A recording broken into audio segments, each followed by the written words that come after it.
ഇയാൾ ഇന്ന് എൻ്റെ വീട്ടിലേക്ക് വാ, നമുക്ക് അവിടെ ഉറങ്ങാം. ഇയാൾ പ്ലെയിനിലിരുന്ന് ഉറങ്ങിയപ്പോഴാണല്ലോ ട്രാൻസ്ഫോം ചെയ്തത്. അപ്പോൾ ചിലപ്പോൾ ഉറങ്ങുന്നുണ്ടെ ട്രാൻസ്ഫോം ചെയ്താലോ, എനിക്ക് നേരിട്ട് കാണാമല്ലോ. അതാകുമ്പോൾ ഞാൻ കണ്ടത് എനിക്ക് വിശ്വസിക്കുകയും ചെയ്യാം, എനിക്ക് വേറെ പ്രശ്നങ്ങളില്ല എന്ന് ഉറപ്പിക്കുകയും ചെയ്യാം. അതിനു വേണ്ടിയിട്ടാണ് പറയുന്നതെന്ന് ഡോജെ സെയ്ഗി എടുത്ത് പറയും. സെയ്ക്ക് അത് കേൾക്കുമ്പോൾ ചിരി വരും. ഇവിടെ ആദ്യം തെറ്റിദ്ധരിക്കുന്നുണ്ട് ഇവൻ വീട്ടിലേക്ക് വിളിക്കുമ്പോൾ. യൂഹാൻ എന്തായാലും തന്നെ വിളിച്ചു പറയും ഭൂമി ഇപ്പോൾ എല്ലാം കഴിഞ്ഞിട്ട് അങ്ങോട്ടേക്ക് വരും, അതിന് മുമ്പ് അവിടെ എന്തെങ്കിലും തീരുമാനമാക്കണമെന്ന്. ഭൂമി ഇങ്ങോട്ടേക്ക് വരും, അതിന് മുമ്പ് നമുക്ക് മാറി നിന്ന് സംസാരിക്കാം എന്ന് പറയുമ്പോഴത്തേക്കും സേഗി സമ്മതിക്കും. ജൂഹാൻ ഭൂമിക്ക് ഡോക്യുമെന്റ് കൊടുക്കുന്നുണ്ടേ അതിൽ സേഗിയുടെ സ്പെല്ലിംഗ് തെറ്റാണ്, ഇത് തെറ്റായ സ്പെല്ലിംഗ് ആണ്, ഈ ഡോക്യുമെന്റ് മാറ്റി ഇവരെ കൊണ്ടുവരണമെന്ന് ഭൂമി പറയും. ഉടനെ ഇവൻ രണ്ടാമത്തെ ഡോക്യുമെന്റ് എടുത്ത് കൊടുക്കും, അതിലും സ്പെല്ലിംഗ് തെറ്റാണ്. ഇതിലും സ്പെല്ലിംഗ് തെറ്റാണെന്ന് പറയുന്നുണ്ടേ 4-5 ഡോക്യുമെന്റ്സ് എടുത്ത് ഫ്രണ്ടിൽ വെച്ചിട്ട് ഇതിൽ ശരിക്കുള്ള സ്പെല്ലിംഗ് ഏതാണെന്ന് നോക്കിയിട്ട് എടുത്തോളാനാണ് പറയുന്നത്. തിരിച്ച് വാനി വരുന്നുണ്ടേ സേഗിയെ കാണാതെ ഭൂമി ഫോൺ ചെയ്യും. ഭൂമിയുടെ കോള് വരുമ്പോൾ ഡോജെ അത് വാങ്ങിച്ചിട്ട് ഫോൺ ഓഫ് ചെയ്തിട്ട് വെക്കും. അന്നേരം തന്നെ ജൂഹാന്റെ ഫോൺ ഡോജയ്ക്കും വരും, ഡോജയും ഫോൺ ഓഫ് ചെയ്ത് വെക്കും. രണ്ടുപേരും ഈക്വൽ ആണല്ലോ ഇപ്പോൾ, അതുകൊണ്ട് സേഗി ഒന്നും പറയത്തില്ല. സേഗിയെ കാണാതെ പേടിച്ചിട്ട് ഭൂമി ഇൻഹോയെ വിളിക്കും. ഇൻഹോ അന്നേരം പള്ളിയിലായിരിക്കും, കുമ്പസരിച്ചോണ്ടിരിക്കുകയാണ്. അവൻ ഫോൺ എടുത്തിട്ട് പറയുന്നത് ചിലപ്പോൾ ട്രാൻസ്ഫോം ചെയ്ത് കാണും, ചെറിയ കുട്ടിയായിട്ട് അങ്ങനെ ആയിരിക്കും, വാൻ്റെ സീറ്റിന്റെ അടിയിൽ അങ്ങനെ നോക്കാനാണ് പറയുന്നത്. ഇൻഹോ കൺഫസ് ചെയ്യുന്നത് അമ്മയോട് ഞാൻ കള്ളം പറഞ്ഞു, അമ്മയ്ക്ക് ഞാൻ പ്രീസ്റ്റ് ആകാനായിട്ട് വന്നേക്കുവാണെന്ന് അറിയത്തില്ല, എനിക്ക് ദൈവവിളി ഉണ്ടെന്നറിയാം, പക്ഷെ ഇപ്പോൾ ഏത് പാത സെലക്ട് ചെയ്യണം എന്ന് എനിക്ക് സംശയമുണ്ടെന്ന് പറയും. നിനക്ക് എന്താണോ ശരിയെന്ന് തോന്നുന്നത് ആ രീതിക്ക് മുന്നോട്ട് പോവുക, എങ്ങനെയായാലും ദൈവം നിന്നോട് കൂടെ ഉണ്ടെന്ന് പ്രീസ്റ്റ് പറയും. സെഗിയും കുട്ടി ഡോജെ ഓഫീസിലേക്കാണ് വരുന്നത്. അത്ര ആൾക്കാരുടെ ഫ്രണ്ടിൽ കൂടെ വരുമ്പോഴത്തേക്കും എല്ലാവർക്കും സംശയം തോന്നത്തില്ലേ എന്ന് സെയ്ക്ക് തോന്നും. ഇവരാണെങ്കിൽ ആർക്കും സംശയം തോന്നാതിരിക്കാൻ വേണ്ടിയിട്ടാണ് ഇത് ചെയ്യുന്നത്. എല്ലാ ആളുകളുടെയും കൂടെ ലിഫ്റ്റിൽ കയറിയിട്ട് കോൺട്രാക്ട് സൈൻ ചെയ്യാനായിട്ട് സീൽ കൊണ്ടുവന്നോ എന്ന് ഇവളോട് ചോദിക്കും. ഇവൻ അഭിനയിക്കുകയാണെന്ന് മനസ്സിലാവുന്നുണ്ടേ സീൽ കൊണ്ടുവരാൻ മറന്നുപോയി, ഞാൻ സൈൻ ചെയ്ത് തരാമെന്ന് സെഗി പറയും. എന്നിട്ട് അവനോട് പറയും ഇങ്ങനെ ഞാൻ പെട്ടെന്നൊന്നും ട്രാൻസ്ഫോം ചെയ്യത്തില്ല, മാസത്തിൽ ഒരു പ്രാവശ്യമാണ് ട്രാൻസ്ഫോം ചെയ്യുന്നത്, അതിനങ്ങനെ പ്രത്യേകിച്ച് സമയമൊന്നുമില്ല, പക്ഷെ എനിക്കത് അറിയാൻ പറ്റും അതിന് മുമ്പേ എന്ന് പറയും. അങ്ങനെയാണെങ്കിൽ സിമ്പിളാണ്, ഇനി അടുത്ത ട്രാൻസ്ഫോർമേഷൻ വരെ നമുക്ക് രാവിലെ മുതൽ രാത്രി വരെ ഒന്നിച്ചായിരിക്കണം, അതാകുമ്പോൾ സിമ്പിൾ അല്ലേ എന്ന് പറഞ്ഞാൽ ഡോജി ചോദിക്കും. അപ്പോൾ എനിക്ക് ഇയാളെ വിശ്വാസമില്ല, അത്ര പരിചയമില്ല, അതുകൊണ്ട് അതിനെപ്പറ്റി എനിക്ക് ആലോചിക്കണം എന്ന് ഇവള് പറയും, ഒരുമിച്ച് താമസിക്കുന്നതിനെ പറ്റി. അങ്ങനെയാണെങ്കിൽ ശരി, നമുക്കൊരു കോൺട്രാക്ട് എഴുതാം, അതനുസരിച്ച് ഇയാൾ ആദ്യം എൻ്റെ പേര് മാറ്റണം, സേവ് ചെയ്തിരിക്കുന്ന പേര് മാറ്റണം, പിന്നെ ഇയാളുടെ ഫോണിൻ്റെ പാസ്വേഡ് മാറ്റണം എന്ന് പറയും. ഏഞ്ചൽ എന്ന് വരുന്ന അർത്ഥത്തിൽ വരുന്ന പാസ്വേഡാണ് ഇവള് ഫോണിൽ ഇട്ടേക്കുന്നത്. അപ്പം ഇയാളുമായിട്ട് ഒന്നും റിലേറ്റഡ് അല്ലാത്തൊരു പാസ്വേഡ് ഇടണമെന്ന് പറയുമ്പം ഡോജയുടെ ബർത്ത്ഡേ ഏതാണ്, നമ്മൾ തമ്മിൽ റിലേഷൻ ഒന്നും ഇല്ലല്ലോ, അപ്പോൾ ആ ബർത്ത്ഡേ ഞാൻ ഇട്ടേക്കാന്ന് പറഞ്ഞിട്ട് ഇവള് അതാണ് പാസ്വേഡായിട്ട് സെറ്റ് ചെയ്യുന്നത്. അപ്പം ആര് വിളിച്ചാലും 3 സെക്കൻഡിനുള്ളിൽ കോൾ അറ്റൻഡ് ചെയ്യണം, പിന്നെ കോൺട്രാക്ട് തീർന്നു കഴിയുമ്പോഴത്തേക്കും രണ്ടുപേരും രണ്ടുപേരുടെ വഴിക്ക് പൊക്കോണം, രണ്ടുപേരുടെയും വീക്ക്നെസ് പുറത്താരും അറിയാൻ പാടില്ല എന്നൊക്കെയാണ് കോൺട്രാക്റ്റിൽ എഴുതി കൊടുക്കുന്നത്. എന്നിട്ട് അത് ഇവളെ കൊണ്ട് സൈൻ ചെയ്യിക്കും.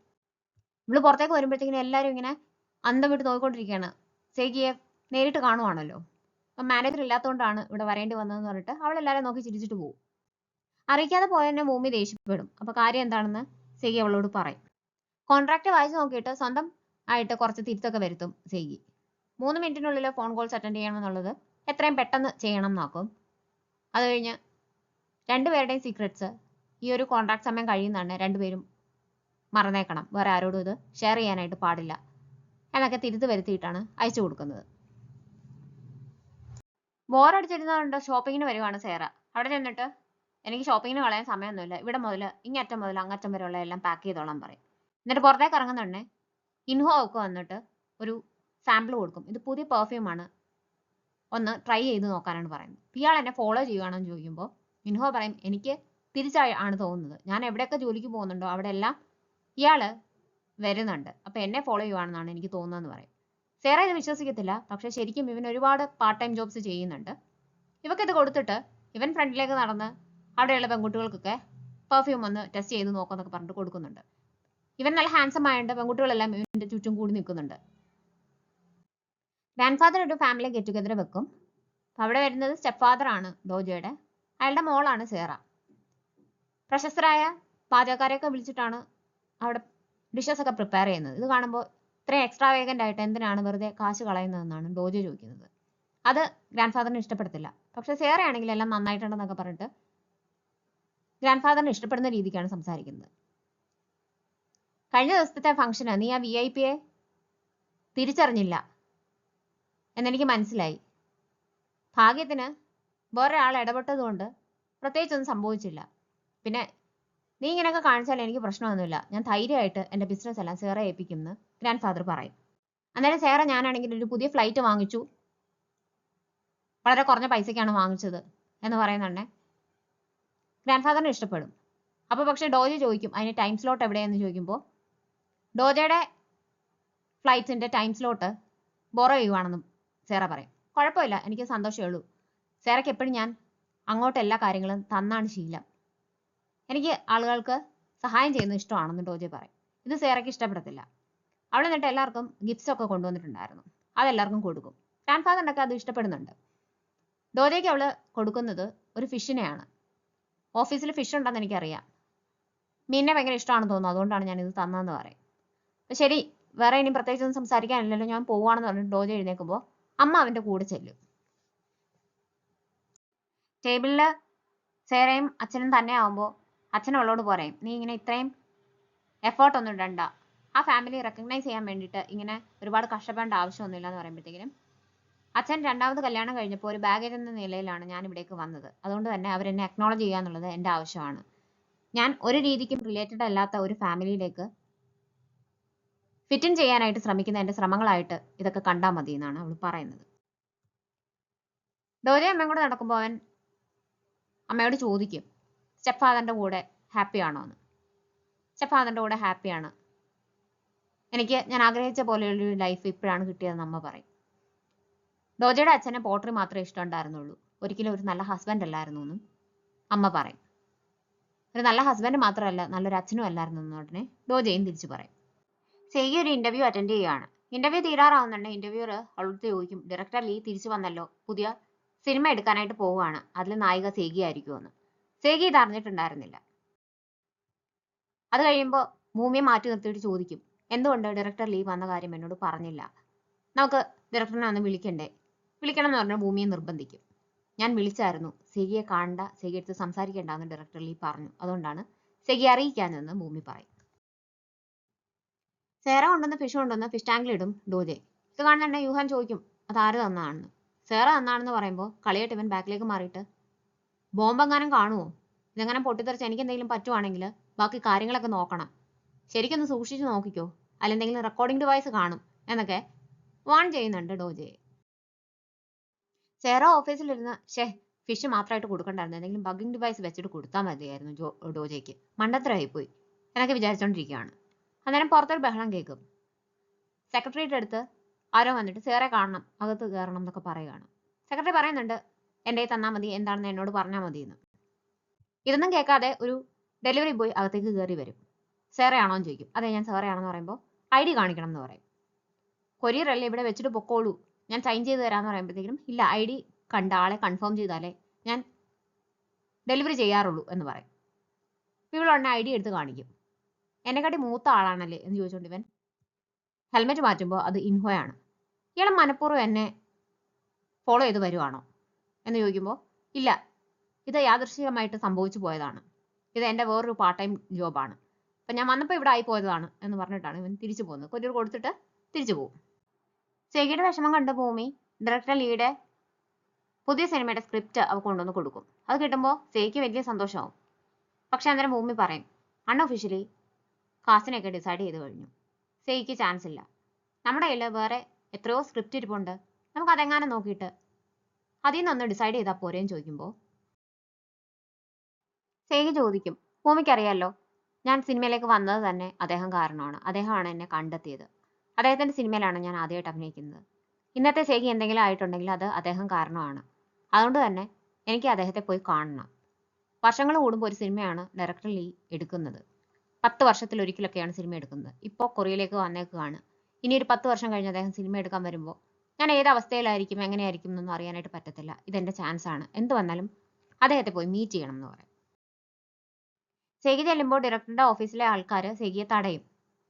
ഇപ്പം കാണാൻ പറ്റത്തില്ല എന്ന് പറയും. പക്ഷേ അവൾ ഫോഴ്സ്ഫുള്ളി അകത്തേക്ക് ചെല്ലുമ്പോൾ അവിടെ യൂറി എന്ന് പറഞ്ഞ ആക്ട്രസുമായിട്ട് ഡിസ്കഷൻ നടന്നുകൊണ്ടിരിക്കുകയാണ്. ഇവിടെ ചോദിക്കാതെ അകത്ത് കയറി ചെല്ലുന്നത് ഡയറക്ടർക്ക് ഇഷ്ടപ്പെടുന്നില്ല. ഞാനൊരു മീറ്റിംഗിലാണ്, ഞങ്ങളുടെ മീറ്റിംഗ് ഇന്ററപ്റ്റ് ചെയ്യരുതെന്ന് ഇവളോട് പറയും. ഇത് സേയ്ക്ക് ആകെ വിഷമായി പോകും. ഇയാൾ ഇത്ര റൂഡാണോ, സാഹചര്യം കണ്ട് പെരുമാറുകൂടെ എന്നും കൂടെ ഡയറക്ടർ ലീ ചോദിക്കും. ഞാനൊരു റഷിലായിരുന്നു, എനിക്ക് ഈ ഓപ്പർച്യൂണിറ്റി മിസ് ചെയ്യരുതെന്നുണ്ടായിരുന്നു, അതുകൊണ്ടാണ് ഞാൻ ഇങ്ങോട്ടേക്ക് വന്നത്. സാർ എന്തിനാണ് എൻ്റെ അടുത്ത് ഇങ്ങനെ സംസാരിക്കുന്നത്, പരിചയമില്ലാത്ത കൂട്ട്. സാറിന് എന്നെ നന്നായിട്ട് അറിയാലോ എന്ന് പറയുമ്പോൾ അതിലെനിക്ക് സംശയമുണ്ടെന്ന് ഡയറക്ടർ ഉടനെ തിരിച്ചു പറയും. ഈ കഥാപാത്രത്തിന് ഏറ്റവും യോജിച്ച ആൾ ഞാനാണെന്ന് എനിക്ക് ഉറപ്പുണ്ട്. സാറിനും അതറിയാം.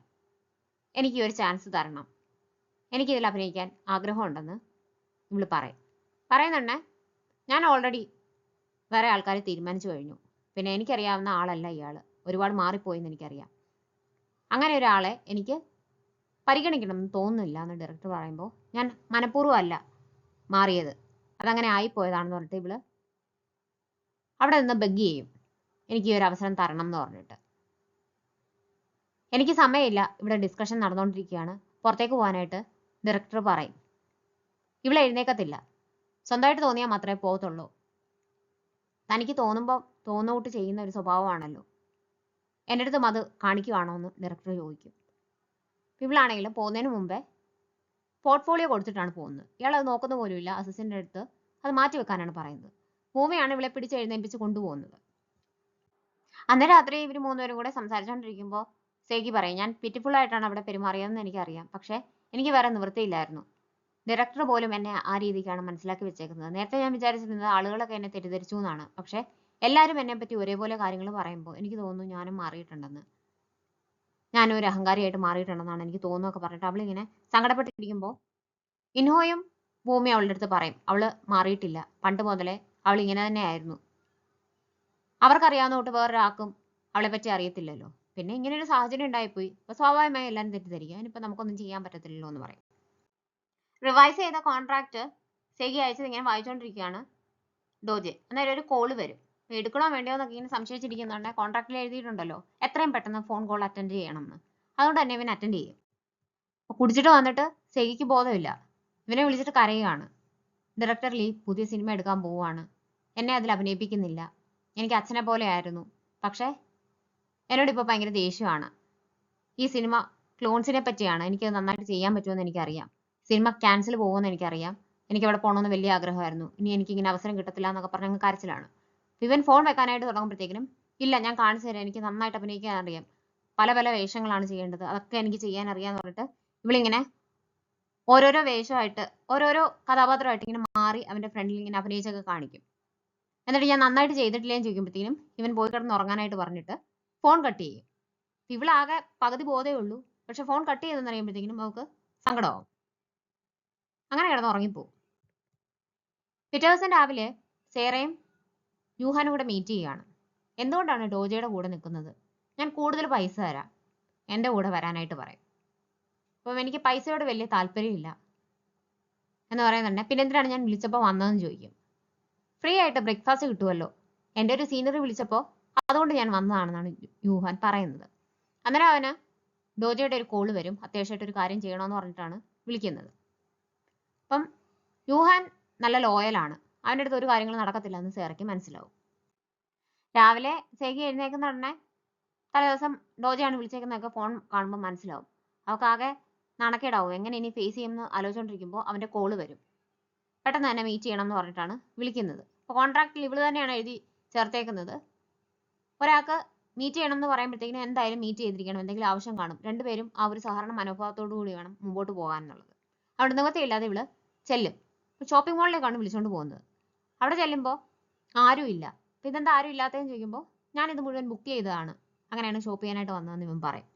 എന്നിട്ട് ഇവൻ നോക്കിയിട്ട് പുതിയ കളക്ഷൻ വന്നിട്ടുണ്ട്, ഇങ്ങറ്റം മുതൽ അങ്ങറ്റം വരെയുള്ളത് എടുത്തോളാനായിട്ട് അവിടുത്തെ സ്റ്റാഫിൻ്റെ അടുത്ത് പറയും.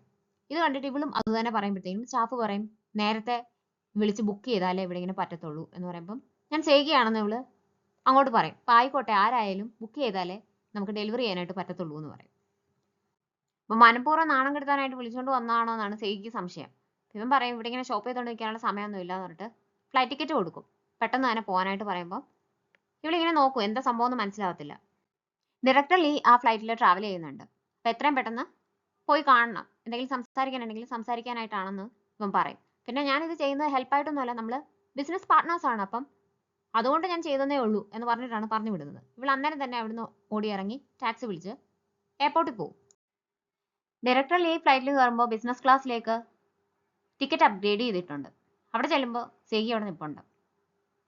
ഇപ്രാവശ്യം സാധാരണ പോലെയാണ് ഡയറക്ടർ സംസാരിക്കുന്നത്. എന്നെ അറിയാലോ, സാറാണ് സേഗി എന്ന ആക്ട്രസിനെ ക്രിയേറ്റ് ചെയ്തത്, അതുകൊണ്ട് എന്നെ ഒന്ന് ട്രസ്റ്റ് ചെയ്യണം എന്നുള്ളത് പറയുമ്പോൾ, ഞാനാണ് ഈ ആക്ട്രസിനെ ക്രിയേറ്റ് ചെയ്തതെങ്കിൽ എനിക്കതിൽ ഡിസപ്പോയിൻമെന്റ് ഉണ്ടെന്ന് ഇയാൾ തിരിച്ചു പറയും.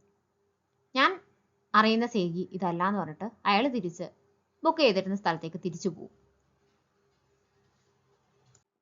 സേറയ്ക്ക് ഒരു കോൾ വരും. ടെലിമാർക്കറ്റിംഗ് ആണ്, ലോൺ വേണമെന്ന് ചോദിച്ചിട്ടാണ് വിളിക്കുന്നത്. എനിക്ക് പൈസ ഒക്കെ ഉണ്ടെന്ന് പറഞ്ഞിട്ട് ഇവള് കട്ട് ചെയ്യും. പുറകെ വീണ്ടും കോൾ വരും. ഞാൻ റിച്ച് ആണെന്ന് ഇവള് പറയുമ്പോൾ അതെനിക്ക് അറിയാം എന്ന് പറഞ്ഞിട്ട് അപ്പുറത്തുനിന്ന് ഒരാൾ സംസാരിക്കും. അത് ഇൻഹോയാണ്. എനിക്ക് അത്യാവശ്യമായിട്ട് കുറച്ച് പൈസ വേണം എന്ന് സംസാരിക്കാനായിട്ട് തുടങ്ങുമ്പോഴത്തേക്കും എവിടുന്ന് നമ്പർ കിട്ടിയെന്ന് സേറ ചോദിക്കും. ഡെലിവറി സർവീസ്, കൊറിയർ സർവീസ് കൊടുക്കാനായിട്ട് വന്നായിരുന്നല്ലോ, അപ്പോൾ അതിൽ നിന്ന് നമ്പർ എടുത്താണെന്ന് പറയുമ്പോൾ, ഇതാണോ പുതിയ രീതി, ഒരു പെൺകുട്ടിയുടെ നമ്പർ കണ്ടുപിടിക്കുന്നത് ഇങ്ങനെയാണോ എന്ന് ചോദിക്കുമ്പോഴത്തേക്കും ഞാൻ അത്രയും ഡെസ്പറേറ്റ് ആയിരുന്നു എന്ന് ഇവൻ പറയും. ഇത് സേറയ്ക്ക് ഇഷ്ടപ്പെടത്തില്ല. അവള് ഫോൺ കട്ട് ചെയ്യും. ആറാം ഇത് കേട്ടോണ്ടിരിക്കുകയാണ്. ആരെയാണ് വിളിച്ചത്, പെൺകുട്ടികളെ വല്ല ആണോ എന്ന് ചോദിക്കുമ്പോൾ ആണോ എന്ന് ഇവൻ പറയും. അപ്പോൾ ആരെയാണെന്ന് അറിയാനായിട്ട് ആരവിന് ആകാംക്ഷയാണ്. എനിക്ക് കുറച്ച് പൈസയുടെ ആവശ്യമുണ്ട്, അതുകൊണ്ട് വിളിച്ചാണെന്ന് പറയുമ്പോഴത്തേക്കും അനിയത്തി വലിയ ഇൻട്രസ്റ്റ് ഒന്നും കാണിക്കത്തില്ല. എയർപോർട്ടിൽ നിന്ന് തിരിച്ച് സേഗിയെ വിളിച്ചുകൊണ്ട് പോകാനായിട്ട് ഡോജയാണ് വരുന്നത്. അവളുടെ ഡ്രസ്സൊക്കെ കണ്ടിട്ട് തിരിച്ചറിയും. പോയ കാര്യം നടന്നോന്ന് ചോദിക്കും. നടന്നില്ല, പക്ഷേ ഞാൻ സാറ്റിസ്ഫൈഡ് ആണ്, ലാസ്റ്റ് വരെ ഞാൻ ട്രൈ ചെയ്തിട്ടുണ്ട്, അതുകൊണ്ട് എനിക്ക് വിഷമമൊന്നുമില്ല എന്ന് സേഗി പറയും. ഇവനാണെങ്കിൽ ഫുൾ തിരുത്തി ആ കോൺട്രാക്ട് സൈൻ ചെയ്യാനായിട്ട് പിള്ളയിൽ കൊടുക്കും. ഒരു തിയേറ്ററിന്റെ ഫ്രണ്ടിൽ വരുമ്പോൾ അവിടെ നിർത്താനായിട്ട് സേഗി ഡോജ എടുത്ത് പറയും, നമുക്ക് ഈ സിനിമ കാണാൻ കയറാമെന്ന് പറഞ്ഞിട്ട് അവനെ വിളിച്ചുകൊണ്ട് പോകും. അപ്പോൾ എന്തിനാണെന്ന് ചോദിക്കുമ്പോൾ ഫേസ് ബ്ലൈൻഡ്നെസ് ഉള്ള ആൾക്കാർക്ക് സിനിമ ആസ്വദിക്കാൻ പ്രയാസമാണെന്ന് കേട്ടിട്ടുണ്ട്, അതൊന്ന് ഉറപ്പിക്കാനായിട്ടാണെന്ന് ഇവള് പറയും. ഇപ്പോൾ ഡയറക്ടർ ലീയുടെ പുതിയ സിനിമയിലെ നായികയുടെ സിനിമയാണ് ഇവിടെ ഇപ്പോൾ ഓടിക്കൊണ്ടിരിക്കുന്നത്, യൂറിയുടെ സിനിമ. അകത്ത് ചെല്ലുന്നണ്ണെ ഇവള് ചോദിക്കും, യൂറിയാണോ ഞാനാണോ നല്ല ആക്ട്രസ് എന്ന്. അപ്പോൾ ഇവനാണെങ്കിൽ കണ്ണടയ്ക്കും. എന്തിനാണ് കണ്ണടച്ചതെന്ന് ചോദിക്കുമ്പോൾ, എനിക്ക് ആക്ടേഴ്സിനെ തിരിച്ചറിയാൻ പറ്റത്തില്ല, അവരുടെ സൗണ്ട് കൊണ്ടാണ് ഡിസ്റ്റിങ്വിഷ് ചെയ്യുന്നതെന്ന് പറയും. കുറച്ച് കഴിയുന്നണ്ണെ സേഗിയാണ് നല്ല ആക്ട്രസ് എന്ന് പറയും. അതെന്താ അങ്ങനെ പറഞ്ഞതെന്ന് ചോദിക്കുമ്പോൾ, എനിക്ക് വേറെ ഒരു ആക്ട്രസിനെയും തിരിച്ചറിയാനായിട്ട് പറ്റത്തില്ല, സേഗിയെ മാത്രമേ തിരിച്ചറിയത്തുള്ളൂ, അതുകൊണ്ട് തന്നെ എന്നെ സംബന്ധിച്ച് സേഗിയാണ് ഏറ്റവും നല്ല ആക്ട്രസ് എന്ന് ഡോജ മറുപടി പറയും. ഇത് സേഗിക്ക് ഇഷ്ടപ്പെടും. അപ്പോൾ അവളും ഇങ്ങനെ കണ്ണടച്ച് ഇരുന്ന് നോക്കും, എങ്ങനെയാണ് ഡോജെ സിനിമ ആസ്വദിക്കുന്നതെന്ന് അറിയാൻ വേണ്ടിയിട്ടാണ്. എനിക്കിങ്ങനെ പ്രയാസമാണ്, നമ്മൾ രണ്ടുപേരും ഒരുപോലെ വിഷമിക്കുന്ന ആൾക്കാരാണെന്ന് പറഞ്ഞിട്ട് അവൾ അങ്ങനെ കണ്ണടച്ച് തന്നെ ഇരിക്കും. ക്ഷീണം കാരണം അവൾ ഉറങ്ങിപ്പോവും. സിനിമ കഴിഞ്ഞിട്ട് ഇവർ പുറത്തിറങ്ങുമ്പോൾ അവിടെ നിറച്ചും റിപ്പോർട്ടേഴ്സാണ്. ഇവരെ കാണുന്ന തന്നെ എല്ലാവരും കൂടി ഓടി വരും. ഇയാൾ എപ്പോഴും ക്യാമറയുടെ ഫ്രണ്ടിലാണല്ലോ, ഇത് ഇയാളുടെ വിധിയാണോ എന്ന് ഡോജി ചോദിക്കും. ഇവക്ക് പെട്ടെന്ന് വെപ്രാളം വന്നിട്ട് എന്ത് ചെയ്യണം എന്നറിയത്തില്ല. നിങ്ങൾ ഡേറ്റ് ചെയ്യുവാണോ, ഇവിടെ മൂവി ഡേറ്റിന് വന്നാണോ എന്നൊക്കെ പറഞ്ഞിട്ട് 4 സൈഡിൽ നിന്നും ചോദ്യങ്ങളൊക്കെയാണ്. എന്ത് ചെയ്യണമെന്ന് അറിയാതെ പെട്ടെന്ന് തന്നെ ഇവള് കൂളിംഗ് ഗ്ലാസ് ഒക്കെ എടുത്ത് വെച്ചിട്ട് തിരിഞ്ഞങ്ങ് നിൽക്കും. എന്തെങ്കിലും പ്ലാൻ ഉണ്ടോ എന്ന് ഡോജി ചോദിക്കുന്നുണ്ട്. ഇവക്ക് ആ വെപ്രാളത്തിനിടയിൽ ഒന്നും ഓർമ്മ വരുന്നില്ല. ഇവൻ അന്നേരം ഇവളുടെ കൂളിംഗ് ഗ്ലാസ് മാറ്റിയിട്ട് പിടിച്ച് അടുത്തേക്ക് നിർത്തും. ഇയാള് നല്ല സന്തോഷത്തിലാണെന്നുള്ള രീതിക്ക് ചിരിച്ചുകൊണ്ട് നിൽക്കാനായിട്ട് പറയും. ഇവൻ എന്താണ് ഉദ്ദേശിക്കുന്നത് മനസ്സിലാവാതെ ഷോക്കില് സേഗി ഡോജയെ ഇങ്ങനെ നോക്കിക്കൊണ്ട് നിൽക്കും.